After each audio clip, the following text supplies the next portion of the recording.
नमस्कार। आज मैं हिंदी समालोचना विषय पर अपना व्याख्यान प्रस्तुत करूंगा। सर्वप्रथम आलोचना की व्युत्पत्ति, अर्थ और परिभाषा। समालोचना के लिए हिंदी में बहुत से शब्द प्रचलित हैं। विवेचना, समीक्षा, आलोचना आदि आदि। इनमें आलोचना, समालोचना तथा समीक्षा शब्द बहुत प्रसिद्ध हैं।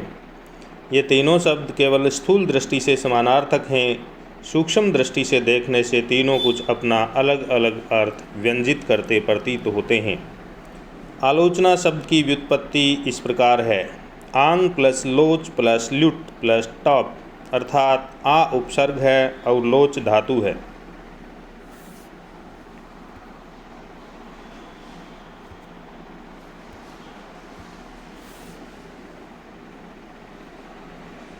इस धातु का अर्थ देखना है।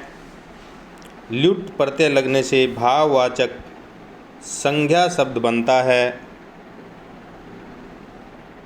इस प्रकार लोच प्लस ल्युट होने पर लोचन शब्द बना है, जिसका अर्थ है देखने का भाव। स्त्रीलिंग में टॉप प्रत्यय लगता है और आंग उपसर्ग का अर्थ चारों ओर से है। आलोचना शब्द संस्कृत की लुच्च धातु से बना है। लुच्च का अर्थ होता है देखना। लुच्च में ल्यू प्रत्यय जुड़कर लोचन शब्द संपन्न होता है। पुनः स्त्रीवाचक टॉप प्रत्यय जोड़कर लोचना शब्द बनता है। आंग उपसर्ग जुड़कर आलोचना शब्द व्युत्पन्न होता है। आलोचना का शब्दार्थ हुआ किसी वस्तु या पदार्थ को विशेष, मर्यादित या नियंत्रित दृष्टि से देखना। दृष्टि से के नियंत्रित होते हुए भी ऐसा संभव है कि आलोचक कुछ अपने राग द्वेषों से प्रभावित होकर आलोचना का अर्थ केवल गुण कथन या केवल दोष कथन समझ बैठें। इस दोष का निराकरण करने के लिए आलोचना के पहले सम उपसर्ग और जोड़ने की परंपरा चल पड़ी। सम उपसर्ग जोड़ने से गुण दोष दोनों पर संतुलित दृष्टि रखने को महत्व दिया गया है। अतः समालोचना का अर्थ है संतुलित दृष्टि से किसी स्थान के गुण दोषों का कथन करना। किंतु विद्वानों को इतने से भी तुष्टि नहीं हुई तो समालोचना के लिए समीक्षा शब्द का प्रयोग करना प्रारंभ कर दिया। संस्कृत में समीक्षा उसे कहते हैं जिसमें रचना की अंतर्व्याख्या का और अवान्तरार्थों का विच्छेद किया गया है। यद्यपि आलोचना शब्द संस्कृत व्याकरण के आधार पर उक्त अर्थ का वाचक है, तथापि हिंदी साहित्य में यह एक विशेष विधा है और इस पर अंग्रेजी के लिटरेरी क्रिटिसिज्म की कुछ छाप है। अंग्रेजी के क्रिटिसिज्म शब्द की निष्पत्ति ग्रीक शब्द क्रिटिकोस से मानी गई है, जिसका अर्थ है विवेचन करना या निर्णय देना। इससे स्पष्ट हो जाता है कि संस्कृत तथा ग्रीक शब्दों के अर्थों में कोई मूलभूत अंतर नहीं है। अतः मूल्यांकन से संबंध समस्त कार्यकलाप आलोचना के अंतर्गत आ जाते हैं। प्रारंभ में आलोचना के विषय में यह धारणा प्रचलित थी कि उसमें कृति विशेष के गुण दोषों का आकलन होता है।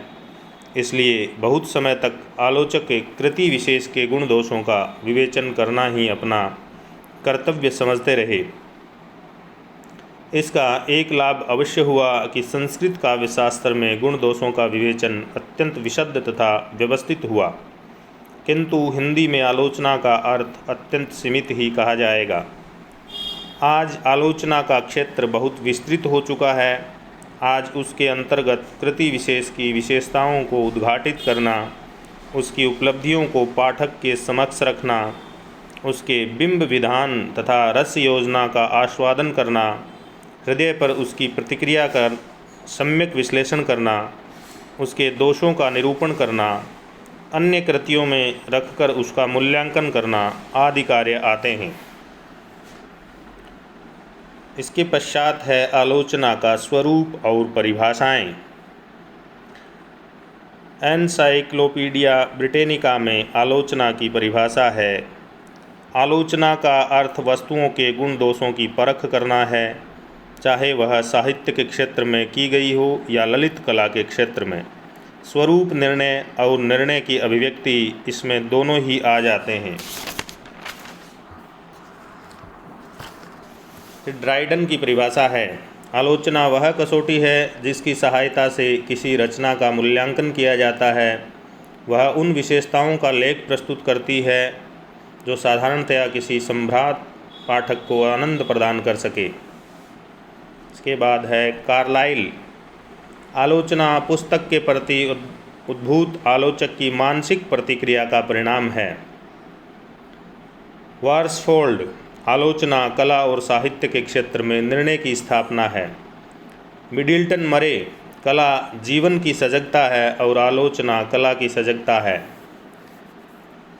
आलोचना की परिभाषा करते हुए कोलरिज कहते हैं कि समीक्षा का उद्देश्य साहित्य निर्माण के नियमों का निश्चितीकरण भर है, उसका लक्ष्य निर्णयात्मक नियमों का संकलन तैयार करना नहीं है।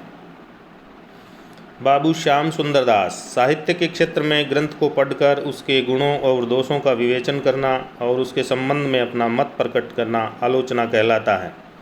यदि हम साहित्य को जीवन की व्याख्या मानें तो आलोचना को उस व्याख्या की व्याख्या मानना पड़ेगा। आचार्य संताराम चतुर्वेदी, चयन, जिज्ञासा और अहम, ये तीनों वृत्तियां ही आलोचना या समीक्षा के लिए परिष्कार का कार्य करती हैं। उनके मतानुसार अहम वृत्ति से प्रेरित होकर व्यक्ति रुचि, अरुचि तथा जिज्ञासा रूप में अपने विचार व्यक्त करता है, उसे ही आलोचना कहते हैं। डॉक्टर मैथिली शरण भारद्वाज, आलोचना वस्तु के अंतर्बाह्य का उसके संपूर्ण ऐतिहासिक संदर्भ में वैज्ञानिक दृष्टि से व्याख्या, परीक्षा और मूल्यांकन का प्रयास है, जिससे सिद्धांत निर्माण हो, मूल्य और पद का निर्णय हो, सद और असद का विवेक पैदा हो और पाठक का भी रुचि परिष्कार संभव हो सके। इसके बाद है आलोचना प्रक्रिया अर्थात आलोचना के तत्व।